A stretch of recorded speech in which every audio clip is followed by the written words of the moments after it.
So then the quest for records became really important. This final stage was considered the major disrespect, the major violation of all. I used to watch DJs on how they handled vinyl Rosenberg. They would handle it like it was a child, and they had this velvet brush, and they were kind of like wiping it. You know, I'm like, why are they doing that in that manner? And the way they used to put it back into the sleeve, super duper careful. So then I said to myself, that drum break is only 10 seconds. How do I do that? So what I did was, I watched DJs, and I watched some of the bigs and some of the greats, I'll leave nameless. And I said, Mike, I can't go to these places anymore. Something's bugging me, something's bugging me. And that's when I went in my bedroom and I tried to split my time with my best friend, going out, hanging out with the chicks at the basketball court and doing this and that and that and that and that. But after a while, like, this thing was in my head. So my audience became my miniature Doberman Pinscher named Caesar. And I can remember doing things and jump around and I was happy. It's almost like the dog was like, row, row, row, like kind of like rocking with me. So when I figured out all these things and I was absolutely sure of what I had, Mike had spent the night at my house. And I guess it was like 2 or 3 o'clock in the morning. And I said, Mike, get up, get up, get up. You need to see this thing that I'm doing. And DJs hated me for this because you are not supposed to put your fingertips on the body of the vinyl. Never, never, never, never, never, never, ever. And putting a crayon mark on it was like desecration. Like, I remember going around trying to get jobs, Ebro, at the club, but the word already spread. This thing here, what I'm trying to explain to people is, this DJ science is the basics on everything hip hop. And putting my fingertips on the record, as I was telling you when I seen you at the concert, Ebro, is without realizing it, right?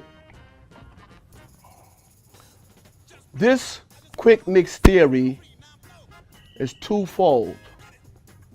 Not only is it the sound source, but it doubles itself as today what we know is a controller.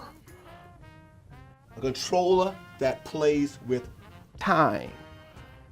So, once I figured out that I must put my fingertips on the record, and then probably the final stage of it all was taking the crayon and marking the area where the get down part lived. That was the first part.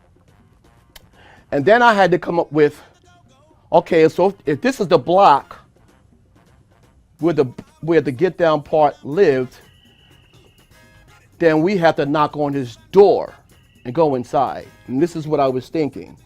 So this mark here is what I call the intersector. This is the intersector,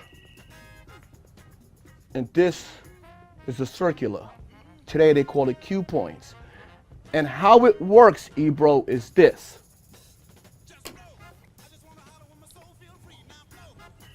Four bars forward equals 6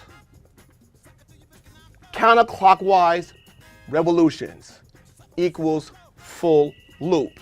This is the basics, the fundamentals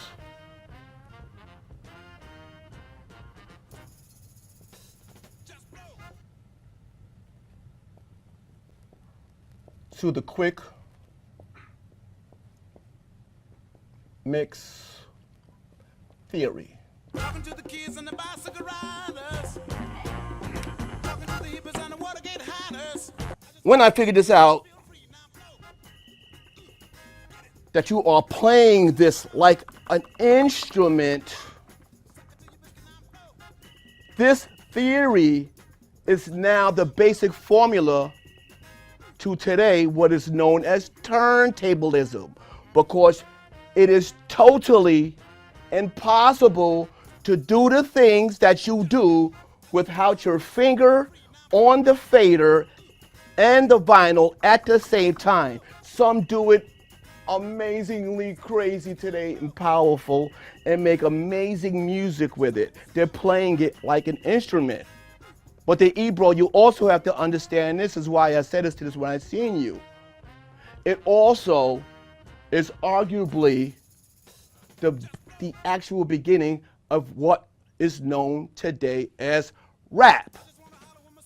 Because it is impossible for the MC to tell their story on top of the verse and the chorus and the bridge and all the singing. They need a complete bed of music. And back then, there was no computers, no PC, no Mac, no social media, no studio, no nothing. It had to be done with just 2 copies of vinyl. He created his own sound to the technique.